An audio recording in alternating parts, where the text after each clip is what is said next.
10th സ്റ്റാൻഡേർഡിലെ solid എന്നുള്ള ചാപ്റ്ററിലെ സ്ഫിയറും ഹെമിസ്ഫിയറാണ് ഇവിടെ discuss ചെയ്യുന്നത്. സ്ഫിയറും അതുപോലെ ഹെമിസ്ഫിയറും. ഇതിൽ പഠിക്കാനുള്ള ബാക്കി സോളിഡ്സ് എന്ന് പറയുന്നത് സ്ക്വയർ പിരമിഡ്, കോണൊക്കെയാണ്. അപ്പോൾ അതിനെ വെച്ച് കമ്പയർ ചെയ്യുമ്പോൾ കുറച്ചും കൂടി ഈസിയാണ് സ്ഫിയറും ഹെമിസ്ഫിയറും പഠിക്കാൻ. ഓക്കെ, അപ്പോൾ സ്ഫിയർ എന്ന് പറയുന്നത് നമുക്കറിയാം ഒരു എന്താ ബോൾ ഷേപ്പുള്ള സാധനമാണ് സ്ഫിയർ, അല്ലേ? അതാണ് ഒരു സ്ഫിയർ. ഹെമിസ്ഫിയർ എന്ന് പറയുമ്പോഴോ ഇതിൻ്റെ കൃത്യം നടുക്കിൽ മുറിക്കുകയാണെങ്കിൽ ഇതിൻ്റെ ഹാഫ് കിട്ടില്ലേ, അതാണ് ഹെമിസ്ഫിയർ. ഓക്കെ, അപ്പോൾ ഇതാണ് സ്ഫിയർ.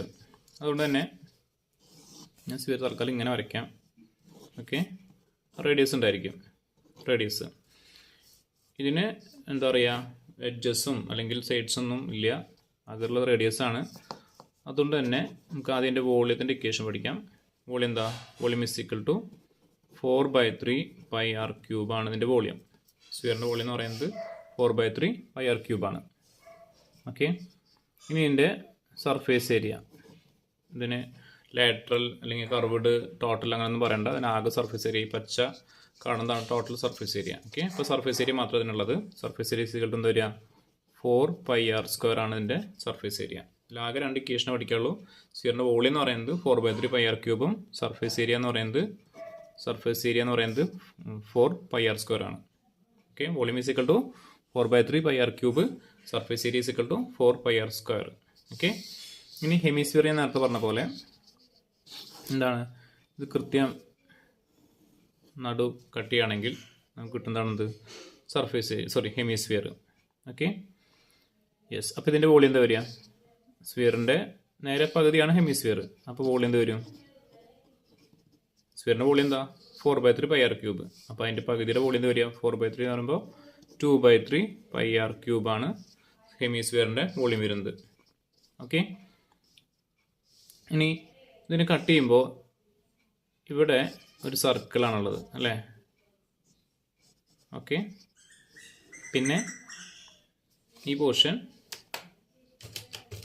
എന്താണ് ഇതിൻ്റെ ഒരു കർവ്ഡ് ഏരിയ എന്ന് പറയുന്നത്. ഓക്കെ, അപ്പോൾ ഇതിന് നമുക്ക് എന്താണ് വേണമെങ്കിൽ ഇങ്ങനെ പറയാം, എന്ത് പറയാം, ഈ റെഡ് പോർഷൻ്റെ ഏരിയനെ നമുക്ക് കർവ്ഡ് സർഫേസ് ഏരിയ എന്ന് പറയാം. ഓക്കെ, അതെന്താ വരിക? ടോട്ടൽ സർഫേസ് ഏരിയ 4πr² അല്ലേ? അപ്പോൾ അതിൻ്റെ പകുതിയാണിത്. അപ്പോൾ അതിൻ്റെ കർവ്ഡ് സർഫേസ് ഏരിയ എന്ന് വരിക, അതിൻ്റെ പകുതി 2πr². ഹെമിസ്ഫിയറിൻ്റെ കർവ്ഡ് സർഫേസ് ഏരിയ എന്ന് പറയുന്നത് 2πr². ഇനി ടോട്ടൽ സർഫേസ് ഏരിയ എന്ന് പറയുന്നത് എന്താ വരിക? ടോട്ടൽ പറയുമ്പോൾ ഈ കർവിൻ്റെ കൂടെ ഇവിടെയുള്ള മുകളിലുള്ള സർക്കിളിൻ്റെ ഏരിയ കൂടെ ആഡ് ചെയ്യണം. അപ്പോൾ എന്താ വരിക? 3πr². കാരണം πr² ആഡ് ചെയ്യുക, അല്ലേ? 2πr² കൂടെ ഒരു πr² കൂടി ആഡ് ചെയ്യുമ്പോൾ 3πr². അപ്പോൾ ഇത്രയാണ് ഹെമിസ്ഫിയറിൻ്റെ പഠിക്കാനുള്ളൂ. എന്താ പറയുക, സ്ഫിയറിൻ്റെയും ഇത്രയും പഠിക്കാനുള്ളത്. ഒന്നുകൂടി ഞാൻ പറയാം. സ്ഫിയറിൻ്റെ വോളിയം എന്താ? 4/3 πr³. അപ്പോൾ ഹെമിസ്ഫിയറിന് എന്തായിരിക്കും? അതിൻ്റെ പകുതി ആയിരിക്കും, 2/3 πr³. അപ്പോൾ ഓർത്ത് വയ്ക്കാൻ എളുപ്പമാണ്. ഓക്കെ, ഇനി സ്ഫിയറിൻ്റെ ടോട്ടൽ സർഫേസ് ഏരിയ അല്ലെങ്കിൽ സർഫേസ് ഏരിയ എന്ന് പറയുന്നത് 4πr² ആയിരിക്കും. അതിൻ്റെ പകുതി ആയിരിക്കും ഇതിൻ്റെ curved surface area 2πr². Okay, വോളിയത്തിൻ്റെ പകുതിയാണ്, സ്ഫിയറിൻ്റെ വോളിയത്തിൻ്റെ പകുതിയാണ് ഹെമിസ്ഫിയറിൻ്റെ വോളിയം വരിക. സ്ഫിയറിൻ്റെ സർഫേസ് ഏരിയയുടെ പകുതിയാണ് ഹെമിസ്ഫിയറിൻ്റെ കർവ്ഡ് സർഫേസ് ഏരിയ വരിക. പക്ഷേ ഹെമിസ്ഫിയറിൻ്റെ ടോട്ടൽ സർഫേസ് ഏരിയ എന്ന് പറയുമ്പോൾ എന്താണ്? 3πr² ആണ് വരിക എന്നർത്ഥം. എന്ന് പറഞ്ഞാൽ 2πr² കൂടെ ഒരു πr² കൂടി ആഡ് ചെയ്യുമ്പോൾ 3πr² വരും. ഇത്രയാണ് സ്ഫിയറിലും ഹെമിസ്ഫിയറിലും പഠിക്കാനുള്ളൂ. Okay, thank U.